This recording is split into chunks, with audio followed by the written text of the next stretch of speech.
ni mtu ambaye tuko naye katika sekta ya engineering, kwa sababu mimi ni architect.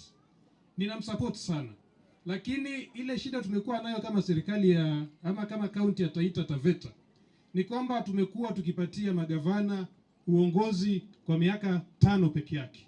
Sasa mimi nataka nimweleze hata yeye akipewa hicho kiti kwa miaka 5 peke yake ni mambo kidogo sana ambayo angeweza kuyaachieve. Sasa sisi tunapenda kuwasihi wananchi wa Taita Taveta County, ndugu yangu huyu, ili basi unafaa ulipate likiwa limefanya service vizuri, limewekwa mafuta na limepandishwa mlima, unalichukua unamalizia safari vizuri. Kwa hivyo mimi ningependa kupeana ujumbe ya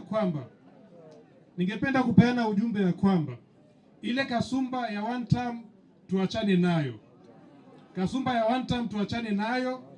Mungu atatujalia mema, atatupatia maisha marefu, na ndugu yangu Mtalaki hapa in the year 2032 atakuwa gavana wa Taita Taveta County. Kwa hivyo